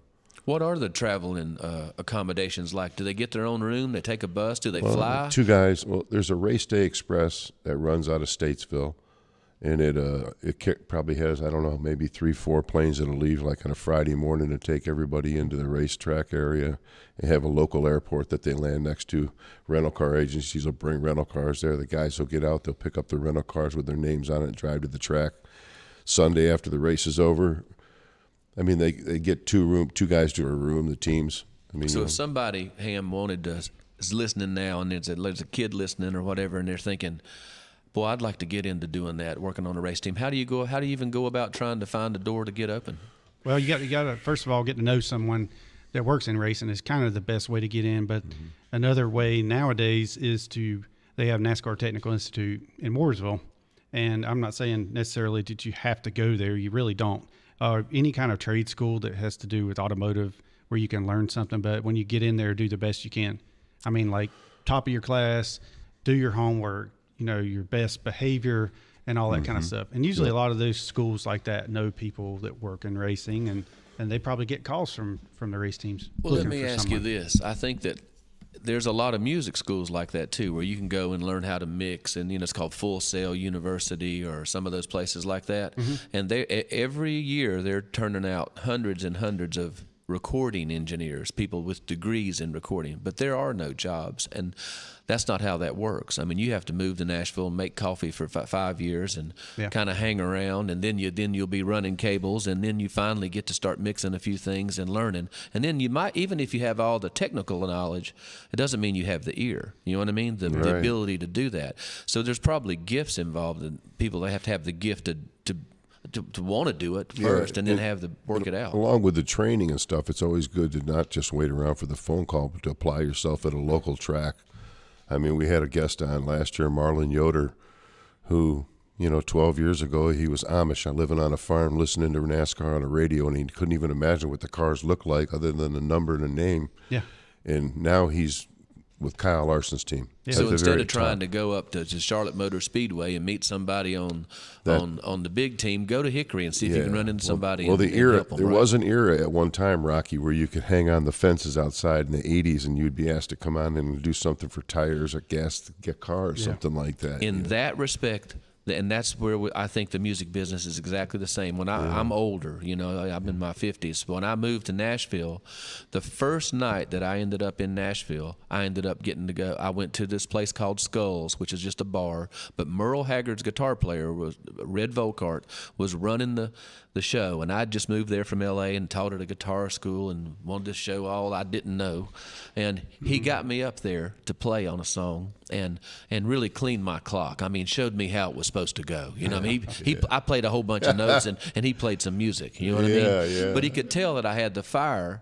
Because I still my biggest asset is I have a really fierce work ethic. I get up and go after it every day. And he said, I'm playing in the Opry tomorrow night. You want to come? And he took me with him to the Grand Ole Opry the second night I was in Nashville. And back then, all the dressing rooms were open, and you could see Porter Wagner and little Jimmy Dickens in their room, and you could go in and talk to them and shake their hand. And then in the green room, everybody would be sitting around and playing. I mean, literally that night, I went with Red Volkart, and I met Mike Sievers and Mark Prentice and Eddie Bears and all these people that became my friends and helped me for decades. They helped me, and I learned that Hoyt Axton was maybe one of the best guitar players on earth. Did you know that? I didn't know that. Nobody knew, because they were sitting back there. Red Volkart was playing, and Hoyt Axton was playing like Chet Atkins guitar. And I said, nobody knows you can play like that, Hoyt. He said, well, that's not what Hoyt Axton does. He's a storyteller, but now it's not like that. You don't ever get invited backstage at the Opry. The new kids don't anymore, and all the artists are sitting in their bus. And I'm not making a comparison or saying something negative. It's a different mentality, and it's a lot harder to get in that door than it used to be. NASCAR's like that, too. Yep. It's that way now because a lot of right now they've started cutting back on how many crew members and how many people go to the racetrack, how many you have working in the shop. And it seems to be every year it gets less and less. Yeah, David's right. And COVID kickstarted that more so because last year, because of the restrictions, and NASCAR was like the first premier sport to go back racing, and they limited, 7 people per team where you would normally have 30 people coming in, 40 people per team around the hauler, mixing and middling. You were allowed to bring, I think, 6 or 7, and those people were vital. You couldn't even bring the crew chief because he wasn't going to work on the car. Does every car that's in the race make something, or do only the winning cars make something? They all money. Everyone that's in it, everybody who makes the race, if there's an excess of 40 cars, they'll have to qualify, but certain cars are guaranteed because of a what do you call it? Charter. They call it a charter. It's like a guaranteed ownership to be able to make every race. Wow. But usually some of the times, like Xfinity's been having, they had 8 cars go home this weekend at Indy when I was there. 8 people that didn't make the race. Right. And those people came and they packed that 2 cars in, and they worked on them cars, and they came and they flew in and they stayed in hotel rooms and they rented cars, and they went home with nothing. They paid the entry fee. Wow. But if you make the race, there is a breakdown of the monies throughout it. Now, if you run every race and you belong to it's not a club, but if you, the rules state if you attempt to make every race, even if you don't make it, you're entitled to certain bonuses from sponsorship that sponsors the series, which makes sense because if you're trying to make every race and you don't just go to select races, it entitles you to a little more, and that your payoff is a little bit higher every race too if you're part of that every race. So the sponsorships is where the bullet hits the bone, right? Yeah, I know that when Tanya got sponsored by Black Velvet apparently is a liquor or something like that. Yeah. That it really took off because then the buses were really nice. I mean, they had the Black Velvet monikers on all the buses, but it went from one bus to now we got trucks and buses, and they all say that, and that all came from that liquor company. It used to be maybe but when we started in the early 90s, what was it, 4 or 5 million to sponsor a car for the year, and you were top dog. Yeah. Hold on now, because it's 40 million or 50 million. Yeah. Well, I'll give you a deal if you want to sponsor me. Well, And it used to be one sponsor for 30 some races, and now it's broken down to 5, 6, 10 sponsors, sometimes breaking it up to 3 million a piece or something, because you can't fork out that much. So when you see Tide on the hood of a car, that was expensive. Yeah. Oh, yeah. And Budweiser, when they came along, and it was like, on Junior's car, it was like a $10 million sponsor. So that kind of like raised the ante up for other sponsors coming in, because they were like, wow, it's now $10 million. Yeah. So we went up to, can't remember where we were going, but we had to go. I was taking my daughter up to Boone to go. She started college today. Hello, Morgan. She's listening online. The youngest daughter started today. Cullowhee. She's going to Appalachian State University, and she started doing her classes today. But they've got a bunch of signs up in Wilkesboro saying, "We want you back." Oh, big time. We want you, talking about the racetrack up there. It's been closed, right? That was a charming little place, 1996. They moved it to somewhere in Indiana or something, right? Yeah, 96. Yeah. Yeah, we went to the Brickyard. I was there yesterday. It's still the Brickyard. And Indy's still owns it. Yeah. Actually, it was fun. But since I've been there, it's been 10, 12 years, and I went this weekend. I got hired, and Penske's taken the track over, and it's really eased a lot of the restrictions that you probably had to deal with when we were there, the whistles and all the, isolation and stuff. But it was a nice time. So we saw a little bit of the speed bump deal. The turtles. Fiasco. Yeah. What is it now? The cars Yesterday, hit the speed bump, and then they just go like this. Airborne, just jumping up. They had these things in the turns that you're like a speed bump, they call them turtles. Right. And they didn't have it anchored properly, and I guess it was moving around when cars were hitting it. It was launching them in the air and into the grass, causing all kinds of chaos. I left the track with 6 laps to go. And that was in regulation. Now, because it went on and on, it was an hour and a half. I was down the road 100 miles before the race was over. Yeah. Oh, wow. And it's a good thing because it kept on going and going. Oh, it was, So speaking of Wilkesboro, though, I was there in 96 when the last race. I was the jackman for Kyle Petty. And that was I've got – so one of the things that I learned being a jackman, and I know I've mentioned this many times, but cut the stop on the left side. Because I come around the left side of the car to jack it up, and I guess we were running pretty good because this was on television, and I throw the jack down and boom, it wouldn't go under the car. because as everything heats up or whatever, the tire pressures go down, the car kind of settles a little bit. So I check it before the race. I stick the jack under, and I always put my piece of tape to mark it. And then, that's where, throw the jack right there and one pump down. And I couldn't get the jack under the car. So the rest of the race, we had this long pry bar sticking it out to where I'd have to lift it and get the jack under. So anyway, from then on, there was no stop on that left side. Just a piece of tape. And I just had to hit that. Was there what he something meant. about you doing you can't get it under there too? Oh, well, I grabbed my radio and I was like, it won't go under, whatever. Yeah. So Yeah, there's a little piece of metal that used to stick down underneath the rail, underneath the driver's door, and that would give him an extra inch on that pump. Yeah. He's saying he went to jam it under there. Oh, I see. It wasn't clearance, wasn't enough. So after that, David chopped his off. Yes. Yep, I did that, and I worked in a machine shop, so I could go in there. I'd take a plate off my jack, and I would just shave it down to where it was just a little bit of a lip there, because that lip saved me several times.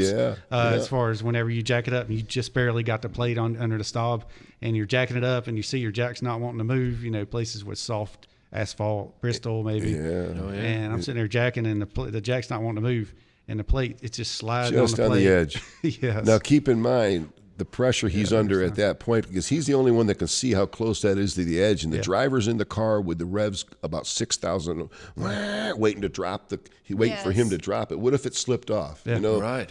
That's what I'm saying. He waits for him to turn that and drop that, and then wheels spin, and that thing is gone. Yeah. When you say that's revving at 6,000, he's giving it gas, waiting on as soon as the wheels touch the ground. He's revving it while they're doing that, waiting for him to go, and then as soon as he drops that. So I remember seeing the driver put the car in gear. I would see it. Yeah, you could hear it like that right there, and that would be like after a tire changer pulls the tire off, then it's like, okay, put it in gear, and then you'd hear him, and it's sitting there. And then I'm like, and those jackmen, they pull that, and that car bounces down. And by the time it comes back down after a little bit of a bounce, the wheels are spinning, and that's where you see the smoke flying out. Yeah. The lug nuts go flying for 50 yards. You don't realize all that little stuff you're talking about. Danger. Mm-hmm. Like you can be sitting, you'll be sitting on pit wall and get hit in the leg with a nut that's been launched. Yeah, especially with Kyle Petty, because he would burn out. Mm-hmm. He was the worst ever. He would take off. Worst ever. Don't let him hear that. Worst. Hey, I just meant he was intense. He was notorious for losing a quarter-inch of tread leaving the pit, right, David? Yes. I dropped a jack, and he's fishtailing it. So I'm sitting there against pit wall like, whoa, I'm getting ready to get hit. Yeah. Yeah. But I did one time at Darlington. I missed the jack stop on the left side one time. So there's certain things I did not ever want to do as a jack man. One was the car to drop without a tire on it. Right. Never happened. I probably jacked 7 years and Busch Series, Cup Series, both at the same time, all this. So I don't have to knock on wood anymore. Yes. And I never had it happen, which is great. I'd never let go of the handle until my last year, where I had to actually jack the car, grab the rear tire, roll it to the wall, come back, grab the jack, and take off and go around the other side. And then a lot of times if the front guy was behind, I would leave it, but I would still hold it. I would go and grab the tire and pull it off for him, so they could throw it on, and it would make up an extra second there. So, could you still do it? Do you think? He'd be slower. I would definitely be slower, and I'd be winded. It's even more choreographed now, because the jackman, if you watch the pit stops, when he jacks that car on the right side, he'll put his foot out, and the guy who takes the right tire off instinctively doesn't have to look. He just sets it there, and it rolls to the jackman's foot and stops. And then you have the guy who carries the tires over, reaches and grabs that tire and carries it back around. I mean, you don't think how choreographed it is, but it really is. So, David, talking about your little jack modification, yes, would you share stuff like that with your other jack men? Would y'all pick up tricks of the trade like that, or would you keep it solitary? I would even like if we had 2 or 3 car teams. So if they brought me theirs and they wanted me to change something, I would go ahead and do it. What about for other teams? I never had to do it for other teams. No, and I wouldn't, because we're competitive. We're trying. This is what I want to do, and I actually was on my own deal. Engine, yeah. I was on my own program. Like I was bending handles for the whole '96 season. My jack handles were bending, and so I'd like get another jack handle. Wow. Yeah. So I started taking some tubing and pressing down in there. Finally, I figured out I could press a chrome moly tube down in it, and it wouldn't bend. So I also had to figure out where exactly it was bending and. Yeah, and so then finally Brunhose will come up with a chrome moly handle, and it was thinner, it was lighter, and it wouldn't barely even flex, and I didn't have that problem anymore. The other thing I learned was not to put grip tape all the way on the jack handle, all the way up, because these are just little tricks to show you. I put it down at the bottom where I'd use it to loosen it, but then I wanted to slide my hand up and then grab the tape that I had balled up on the end. And that's where I knew I got to the end. All these little things that would help. I tried changing the size of my plungers. What? I was going to say the difference in the material made a difference as far as weight was concerned, Yeah. too. Brunhosel. Yes. Charlie Brunhosel did all that, right? Yep. Made them, about quarter of the weight? Yeah. And then, like David said, they put pistons in where you have to jack 6-7 times to get a car up. They could do it in one pump. Yep. The only problem they had to worry about is if the driver, you don't think about it, but the driver comes in too close to the wall, when they come back around the car, he can't get the handle to go down because it's too tight of a space. Oh, yeah. That's why they practice. Yeah. And there was one jack they come out with that was very, it was hard to push down. I mean, you really had to have your momentum, but I could push it down. I was 210 pounds. That's if I got to 205, I was getting too light because it got harder to push the jack handle. But this jack, the tire changers didn't like it as much because it would jump too fast for them. So I went back to my old jack, which was a 1 pump, but it was more like a 1.5. On the left side, the way the springs and shocks and everything were, you always had to do at least 1.5. On the right side, it was 1, and then you're done, 1 and done. And he put his body weight into it when he would jump on it. Yeah, it's 210 momentum. pounds. You're talking about competition. Another thing that was notorious the last few years, until I think 4 or 5 years ago, NASCAR got rid of the pit guns that you put the tire, take the lug nuts off. Those things were costing thousands of dollars, and because they would modify them to take the lug nuts off. I mean, the shaft that comes out of your stud is smooth here, and then the threads start here. So when they put the tire on with the glued-on lug nuts, it seats. And then the tire guy hits those 5 lugs to get them on. Well, they were modifying making the threads a little bit different, making it so that the lugs went on quicker.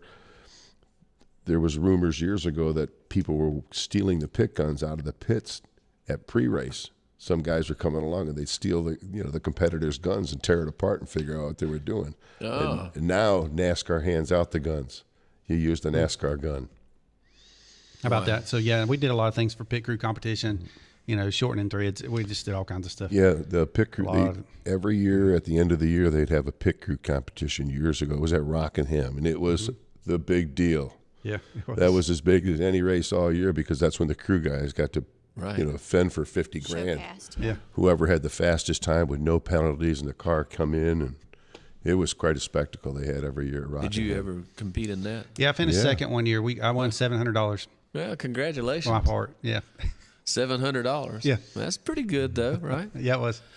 I think last year we had the first year, like, we're kind of in the middle, like the Carrie Underwoods and all that. They get millions and millions of spins, like on Pandora or whatever. And I think last year on our Pandora station or something, not last year, but several years ago, the first year they really did it, we had like 1,600,000 spins of songs, and we got like $24. Oh, yeah, I know. It's like $24 that they paid. Yeah. They're starting to figure it out now. Like the really big people, there are 3 different classes. There's the really big artists that they have to pay, like Taylor Swift and those kind of people. And then there's the people who just want their music played and they don't have to pay them anything. They just give it away, you know. And then there's the people in the middle. They're trying to figure that part out, where we're not above the below and below the upper. Right. Well, that sounds like a song. Yeah, I know when I had my Money Country Ham Jam, I played Rockie Lynne all the time. So yes. Well, thank you for that. Thank you for having me on this show, and how fascinating this whole world that you guys live and exist in, and that whole subculture of people. You know, Yeah. It's just beautiful. It's different. I think NASCAR fans are the greatest fans in the world, and the race fans in general. I mean, there's the dirt tracks, the local short tracks, and all those fans. It's kind of like one big family, right, Phil? Yeah, it is. Yeah. It is. I think NASCAR fans are country music fans almost always. Oh, absolutely, yeah. I was going to tie that in too, because it's always like NASCAR country, and actually one of my pages I had called NASCAR country for a while, and I finally took the NASCAR part off and just called it Carolina country, because like country music and racing is kind of my thing. Right. So every week we do a little bit of a question by the racing public about a famous Sterling Marlin story. I know you probably don't have one, even though he lives in the Nashville area, but somebody asked, Jim Dooley wants to know if you have a good Tanya Tucker story. Yeah, I have a bunch of them, I reckon. You know, Something that's PG that you could tell us that's funny I about don't her. know how many PG ones I have. I know that I'll tell this. This will be an interesting story, I think. Well, I probably can't tell that story. I'm not sure that I have anything I can tell. Okay. Statute of limitations. He's not beyond that. So, Statute. yeah, I got you. So, but who else? I mean, like, I know you don't like to talk about it too much, but you know what? This is your chance. This is your spotlight. We're in. We want to know all that. Charlie Pride. I've been fortunate enough for being as old as I am and doing it, to have seen the music business from just about every angle, and I think that's been a really nice blessing for me, you know, to be able to see it when I was in high school as a nightclub performer. You know, we'd play up in Love Valley at the Silver Spur and Hickory, and seeing it from that angle, and then later on as a sideman playing for people who had record deals. That was an interesting perspective, because that's a different sort of world when your whole mission is just to make this person sound as good as they can and be as comfortable as they can. And then I was fortunate enough to work in studios for years as a studio guitar player. Mostly I did demos like for Sony and BMG and people like that, but I played on a whole bunch of songs that ended up being songs that were hits that other people had. And then for me, I think one of my biggest things is I had a song cut by the Oak Ridge Boys, and I'd played on the demo, and then when they did the record, they played all the same licks. The guy that played guitar on that record played the licks that I had played on the song, and I thought that was very flattering for me. It was like, well, he liked it enough that he kind of played the same thing on it, so I thought that was really cool. And then I got a record deal, so I saw it from the idea of the guy who is in the middle there, you know, singing with all the responsibilities of the bus and all those kind of things. And then we started a publishing company, and so now I kind of oversee a publishing company, and we're getting ready to do a television show. We're actually shooting the pilot tomorrow. It starts tomorrow, and it's called Demo with Rockie Lynne, and it's the opposite of like American Idol or America's Got Talent or something like that. This shows each week there'll be 8. The first season has 8 episodes, and each week is a different artist. And I work with that person that comes in, and it's not necessarily someone trying to get a record deal, although a couple of them are, and probably really, like Danny Carr, really, really good. She does the whole episode on her. Yeah. But there's also an episode. One of the episodes is Dottie Rash, and Dottie, no relation. She just has the same last name. Nice. Dottie, I'm not sure how old Dottie is, but Dottie started playing at the Harmony Methodist Church when she was 12 years old, and she's in her last part of her journey now. She's getting on up there, you know, and she had never had anybody record her playing, and she had contacted me through Dirk Dowell. Dirk Dowell, she knows Dirk, and Dirk called me and said, is there any way that there's this lady, she's not very mobile, she's got some health issues, but she got a piano in her house. Would you like to, could you record her? So I basically moved a whole recording studio into her living room and recorded this lady playing. But here's the really beautiful thing. I play piano a little bit. I'm playing on that one you just heard. But she plays in a style that you don't hear anymore, because she started playing gospel music from a hymnal 90 years ago. And then as we recorded, I started thinking, this is such a beautiful thing. And then she told me about this other lady that plays at the church with her that's been there since she was a kid too. And so we went up there and we recorded, and that's going to be that week, as those two, I would imagine late 80s, early 90-year-old people playing hymns from the way that they were intended to play. And I actually think that music should be in the Smithsonian. Yeah. Because when those people aren't with us anymore, when they transition to heaven and they're gone, there aren't people that can play it like that anymore. Right. I mean, I could play that same thing she's playing, but it wouldn't sound the same as when she plays it. Yeah. And so that's what that TV show is all about. And I think that all those different experiences of seeing the music business from different levels has helped us put this together. All right, so let's go. Where did you grow up? When did you get started? All right, so I know you were in the military as well. Army.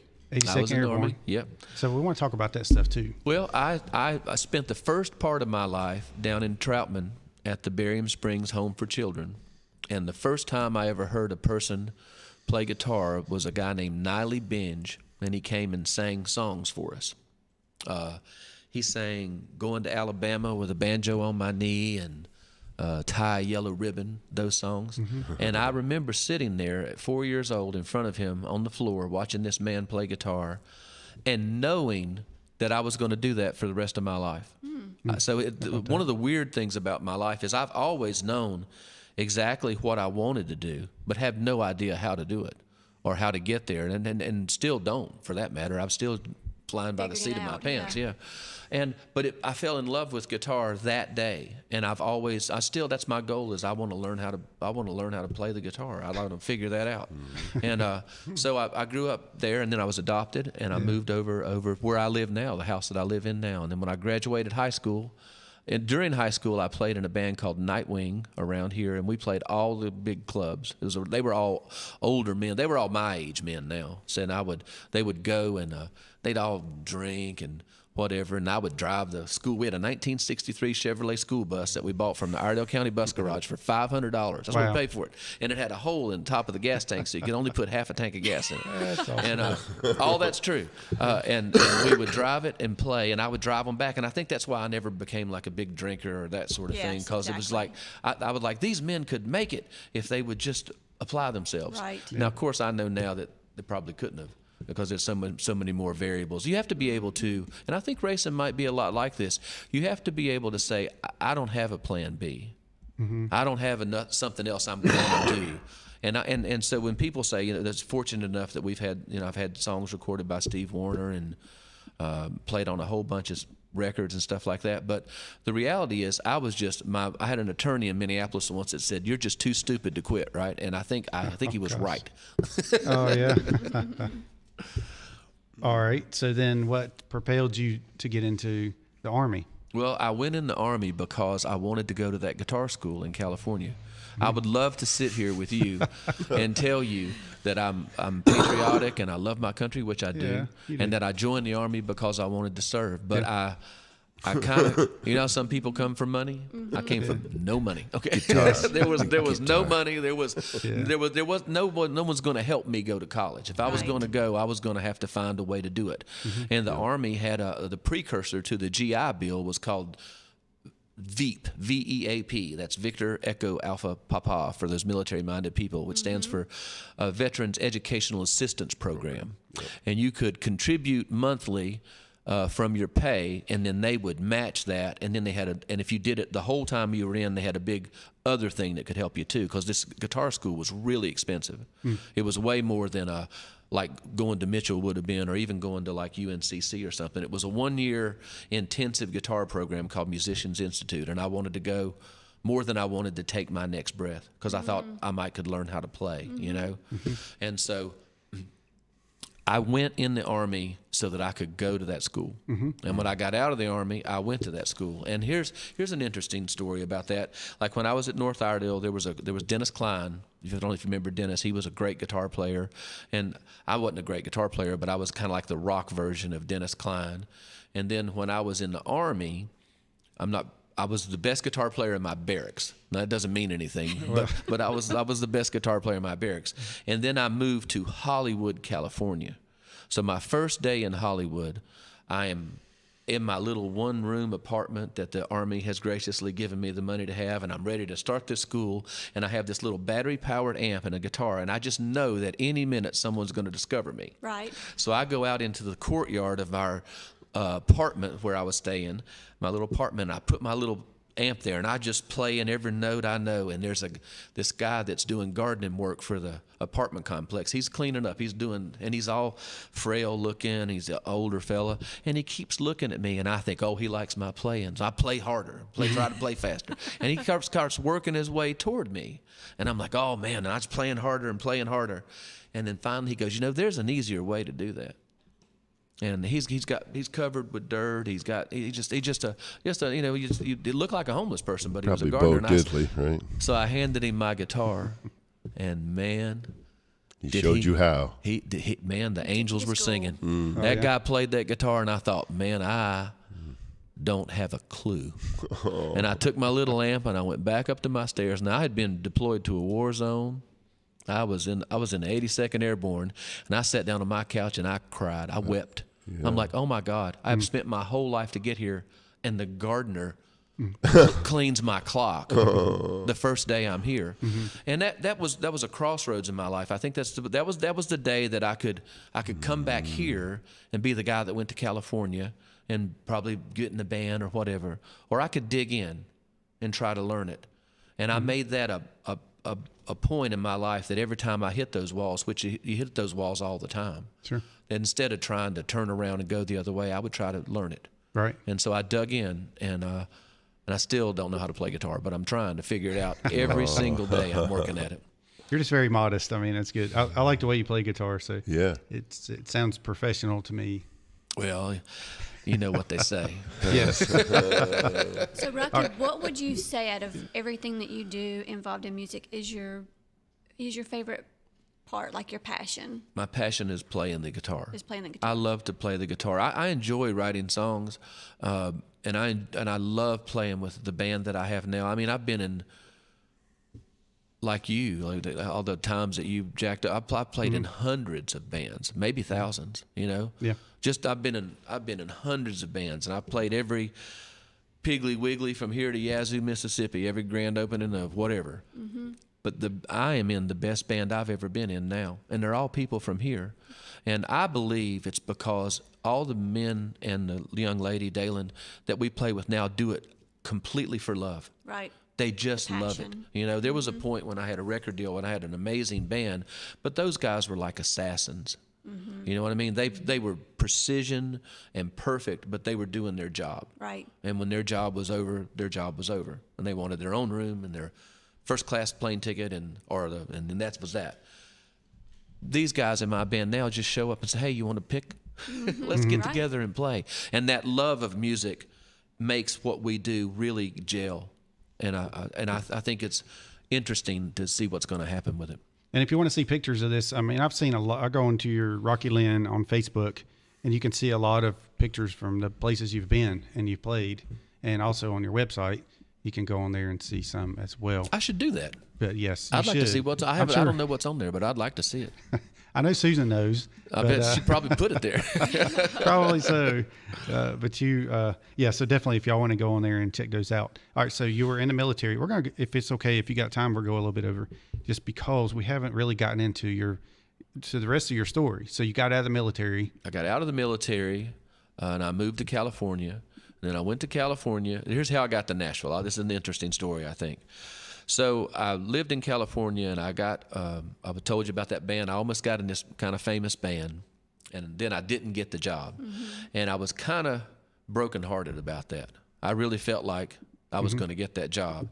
And so there's a song on my first Universal album called Holding Back the Oceans, as I packed up my truck and I ended up down in Florida at the coast. Well, it wasn't really Florida. That's just songwriting. I ended up in Myrtle Beach, South Carolina. I left California, had no idea where I was going to go or what I was going to do. And I ended up in North Myrtle Beach, North Carolina. I live right there on Murrells Inlet. And I started playing at this nightclub called The Islander. And it was a jazz quartet. It was a piano player, a bass player, a saxophone player, and me. And we played real book tunes like Misty and A Girl from Ipanema, just jazz stuff while people would eat. And that's how I was supporting myself. And the band that owned the Islander had another place called the Islander 2. And there was a guy singing there named Mike Shane, and that everybody in Myrtle Beach was kind of freaking out over. And so I went to watch him sing. And I went there, I walked in the back of that club, and that's the first time that anybody ever moved me with might have been the first time I ever really even listened to a singer. I was always about the guitar, and the vocal was just something that happened until the solo got there. Right. And that man sung, and he moved me with his voice. I was just stunned by how good he was. And I went up to him as soon as he took a break, and I said, I'd like to play in this band. And he said, "Are you that kid from the Islander?" And I said, "Well, I hope so." And so he hired me the next night. I walked him out to his truck. He had a Ram Charger.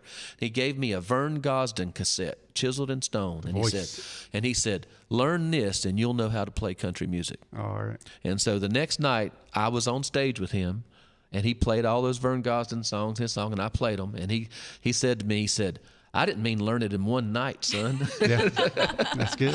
So anyway, I spent the whole summer playing with him. And at the end of that summer, he said, now listen, we're going to go to Nashville and make a demo. You're going to play on it. Now I want you to bring your bag because we don't know how long we're going to be, because I only had the one bag, right? And so we got up and we drove to Nashville, and we stayed at the Hall of Fame Hotel, which sounds fancy, but it's not. It's the opposite. It's on the Mumbrian. And we got our own rooms. We each had our own room, and that was very unusual because sometimes when we'd do gigs, we'd all pile up in one room to save the money, you know. And the next morning, there was a note underneath the table and underneath the door, and it was an envelope. It had $500 in it, and it said, "This is where you belong. I'm going to have your truck sent to you. Good luck."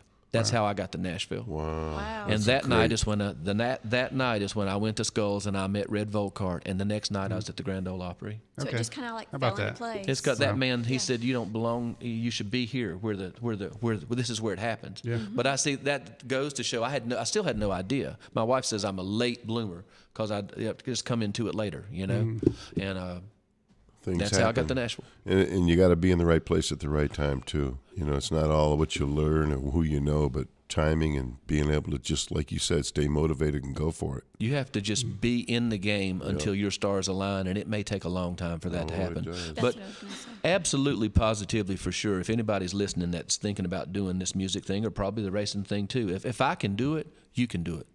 I don't have any special gifts or any special kind of talent. If you see my band, Dirk and Dalen and June, those guys, they have gifts from God that they were given. They could play music. I just have a really hard work ethic, and I've been able to sing on the Grand Ole Opry I've played on it hundreds of times, and played gigs with all kinds of people, and you can do that too. All you have to do is apply yourself to it, and just don't even give yourself another option. Say that's what I love about Danny Carr. Danny Carr doesn't have a plan B. Yeah. Danny Carr is going to do this. Right. And she's really going to do it. And if there's any way that I can help her, I'm going to help her. And nobody can tell you that you can't do it. Right. You're in control of that. Nobody else. You can build something that nobody can take away from you. Yeah. And that's very unusual in this life, to have something that you control. Tribute to the Troops is ours, and it's always going to be ours. Yeah. You know? Yep. And speaking of tribute to the troops, well, first of all, I want to say I played on the Grand Ole Opry. I played my harmonica on the stage That's awesome. in the circle. Yeah. Yes. There wasn't anybody in the audience, but So you were talking did about it. the new Opry, the one over at the Opryland Hotel. yeah, That not one. the old Yeah. Ryman. It was The Ryman, yeah. Yeah. But I mean, I was on tour, but Yeah, it's well, okay. you can play it. I And did if it. I play there, when I play there again, you can come and bring your harmonica and play with me. I had my harmonica with me. All right. You promise? I promise. Okay. I absolutely promise. All right. Yeah. Good deal. All right. Let's You do better it. start practicing. Let's make it happen. Oh, he's I'm gonna be excited talking now. about it. I'm going to be talking about this from now. Anyway, so, all right. So speaking of tribute to the troops, talk about that. How you got started doing that. Well, I was living in Minneapolis, Minnesota, and the first person that was killed from that area, his name was Chad Wolf. He was a helicopter pilot from Menominee, Wisconsin, and it was huge news. I mean, it was on the front page of the Star Tribune, the Minneapolis paper. It was the front read story on KARE 11 News, and it was like Minnesota soldier killed in Iraq. Well, fast forward 6 months, and I'm playing. The year before I got my record deal, I did 319 or something like that, one-nighters. So I would play every single night somewhere. So I was changing my strings and getting ready to go somewhere, and the news came on, and the guy said, I don't what they said, something like, there's a big traffic jam on I-35, somebody robbed a liquor store in St. Paul, another Minnesota soldier killed in Iraq. And I thought, well, wait a minute. Why is that third Why news? is it the third story down? Why isn't he getting the same recognition that they got? And so I had written this song when I was in the Army called Home, and I'd written it for one of our battle buddies. And I would always sing it at my shows and dedicate it to the veterans. And so this man named John Murray, who runs the video department at Brown College in Minneapolis, made that song a class project for their semester. And what they did is they made a video that showed, during the verses, they just showed all soldiers doing what soldiers do. And then in the chorus, they would show the Minnesota soldiers who had died, and they would have the date that they died. And it was powerful. It's like a PowerPoint, but it was a powerful, powerful piece of music. not the music, but the video. And he showed that to me, and I said, you know what? I think this boy's mama, the first boy on the thing was Edward Urquhart, and I said, I think his mama would want to see this. And so that's where that's the whole totality of where the idea of Tribute to the Troops came from, is I wanted to show that boy's mama this video. So I made a bunch of them, and I made some calls, and I found 8 families. And so the first Tribute to the Troops was me and 22 of my friends on motorcycles. We got lost. I mean, it was just a complete cluster, you know. But the first house we pulled up to, they lived in a mobile home way out in some like Faribault or somewhere in Minnesota. And we parked next to a fence, and the family was standing out in the yard. It was the mother and then the wife and then I guess the dad too. That's all I could see. And as we started walking up to the house, this little girl, she came up to her mama's knee, stuck her head out behind her mama's knee, and I remember thinking, it's sitting here same as, just like I did yesterday. I remember thinking, God, please don't let that be his daughter. Of course it was. Yeah. And as we presented this video to this lady and her mother and that little girl, then she was afraid of the motorcycle. That's why she was hiding behind her mama. And then she put her head out there. And then, and as we were walking back to our bikes, I said to my friend Greg, I said, I'm going to do this until I die. Yeah. I'm going to do this. And that was 19 years ago. And now we're in states all the way from North Carolina to California. And well, I just got back from Oregon. I'm going to Minnesota in 4 weeks. Will's going with me. I think you're going up there, aren't you? I think you're going. And we're going to go and visit those families and tell them that somebody cares, that there's an empty plate at their table. You got to, I mean, we visited this family this weekend that, that was their only child, their only boy. And you're never going to sit down at dinner and you're always going to look at that place where that boy, we go to their home where they literally grew up and where they learned to play ball and say to that family, we're here and we're going to remember. Because the biggest fear I think that those Gold Star families have beyond the loss of the child is that it was for nothing and that nobody would remember. Right. And that's why our government today needs to get their proverbial crap together and not do what they're doing. Right. Yeah. Those men should not die in vain. That's it. That's a whole nother story, but that's what I think. Yeah. No, I agree. That's one of the hardest things that I'm having with all this, what's going on right now, is that exactly what you're saying. But you're so much more involved in that. And well, no, you come to all our events. We love having you. It's the same thing. Yeah. Yep, I do. Every chance I can, I'm there to help as much as I can. And I will be. I'll continue to. Well, thank you for having me, and thanks for what you do. And I don't know if I added anything to racing or not, but I sure love to be in here, and I loved hearing those stories and sharing this time with you. Mm-hmm. Well, yeah, absolutely. Thank you so much for coming on, and I'm really excited about this, and I'm and that's why I added the extra time, because I know the way you are is you want to talk about us too, but I want to talk more about you, so we just added a little extra time to it. Well, thank you for doing it, Hamm. I love you, buddy. And I'm sure love you too, and I'm sure Billy Buck will understand. Billy would be fine with it. Oh, yeah, absolutely. I love Billy, but he's asleep by now. Oh, he is. Hey, it's okay, but he's the main course with just the side of ham. So yeah, that's it. He told me the other day, he's like, I think I asked him what he did for the weekend, whatever, and he's like, well, Saturday night I was in bed at 7:00. I said, yeah, that sounds about right. If you move out to Oregon, you'll get up really early. Yeah. Because there's 3-hour time difference. The first night I was there, I got up at 4:30 in the morning. Wide awake. Which is, I usually get up at 7, so I'd slept 30 minutes longer than I normally slept. But it was 4:30 in the morning. Dark. But 8:00 at night, you're ready to go to bed. I did that when we were, wasn't it Key West? Were they an hour behind? No. I don't know. It seemed like it, whatever. But I was up super. Oh, what it was is everybody sleeps in because they stay up all night. Yeah. And then, Key West doesn't open till like 1:00 in the afternoon. Oh my gosh, I know. I went out to get coffee, and it's like it's everybody's closed at 6:00 in the morning. What's up? Get up. Oh yeah. Yeah. While I'm asleep. I'm walking still. around. Oh yeah, for a couple more hours. I'm walking around the streets. Not a couple hours. Come on now. So anyway, you got the 10th annual Tribute to the Troops ride coming up October the 9th and the 10th. And the staging is at Tilly Harley-Davidson, of course. And, Thank you, Terry Levan. Yeah, absolutely, man. What a great deal that is over there at Tilly Harley-Davidson in Statesville. And the registration opens at 7:30 a.m. Kickstands up at 9:00. And let's see, ride admission is free, but you must be registered in advance or on the morning of the ride. Register, ride, and the banquet on our website for the ride and the banquet at tributetothetroops.org or on our Facebook page, Tribute to the Troops, North Carolina. Right. And you also have a Twitter. I noticed that. I do? Tribute to the Troops. Oh, good. North Carolina. Yes. Things you don't know. do. Question mark. I'm Yes. glad to know that. Yeah. And the, Join me on Twitter. Hey, it's good to have all the platforms covered. Right. You need a, well, never mind. It's another story. You can also attend the annual banquet concert featuring a musical tribute by co-founder Rockie Lynne, of course. And a memorial concert. I say, of course, meaning because you're always there. I mean, that's just the thing, you know. And a memorial concert banquet Saturday, October the 9th at 7:00, Cornerstone Auditorium. And I'll keep this and I'll read it tomorrow. Have you had a morning. chance to go over there and see what they built over there at Cornerstone? No. It's fantastic.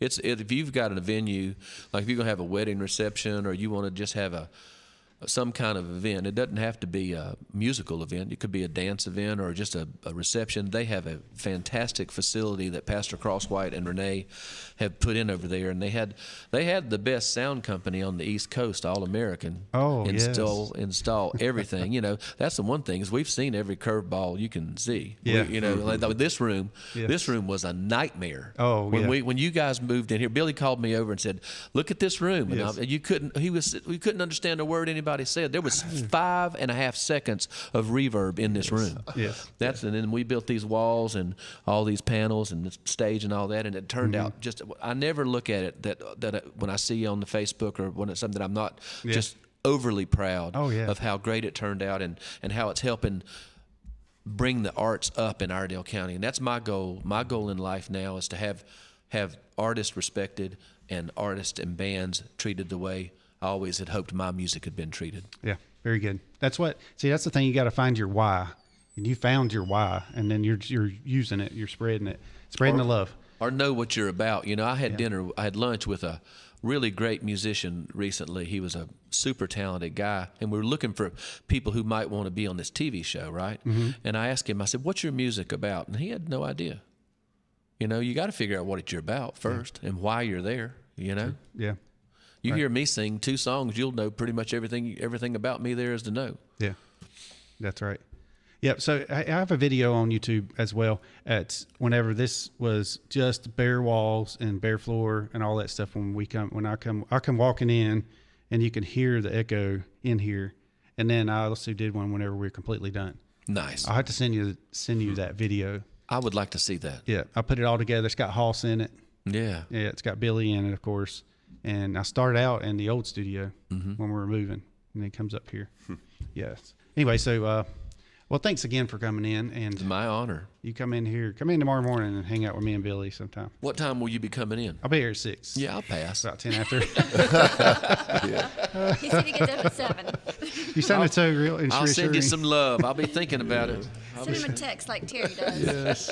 Oh yeah, Terry will always text me in the morning during the impossible question, and he'll say, you know, if the question's like 30% of people want to do this over the holidays, and he'll say, ride their Harley Davidson from Or Tilly buy a Harley Harley. Davidson, or buy a Harley from Tilly Harley Davidson. He'll say that like every morning. This morning he didn't text, so I just made one up for him. Well, they sure take good care of you over there. Yeah. They do a great job. I was friends with Don Tilley. You know, he was like a mentor to me. Mm-hmm. And Terry and his whole staff have taken care of all of my bikes and all of our people that come in from all over the country for 10 years now. Mm-hmm. They do a great job. Yeah. So the last time we had a concert, you had your concert over there. Mm-hmm. And we get to play the bash every summer year. bash. That's one of the few times we get to play around home. I love it. I love doing it. I You do came too. to it. It's a good time. So I went over there, and it was like we're gonna hang out for a couple hours. I think we were there 4 hours. You said we're not going to be there very long, probably 45 minutes to an hour. I We have were to- there for 4.5 hours. Listen, don't tell her, but I have to tell her that when we leave the house, so she thinks that we're going to be back at a decent time. That's not the right way to approach it. She knows I'm kind of like the last man It standing. works. But yeah, so Right. Well, thank you so much, guys. yeah, thank you. Bless you. All right, and thanks everybody for tuning in. You've listened to Rockie Lynne on Racing Roots with Hamm, and go onto my website DHammiam.com. Links to all my social media and Click the extra thumbs stuff up. on there. And yeah, don't forget to hit that thumbs up on this video if you liked it. If you didn't like it, hit it twice. There you go. All right, so tune in tomorrow morning to the Billy Buck Morning Show with a side of ham. I just made that up. I mean, it's Billy and Hamm, but he owns the station and it's his show. So I'm just here helping out. All right, so we'll see y'all tomorrow morning, and we'll see you next Monday. We're going to have Deb Williams from Winston Cup Scenes. Previous editor worked with me, Deb Williams. That's going to be great. Oh, Yes. yeah. All right. Well, y'all have a great rest of the week, and we will see y'all next Monday.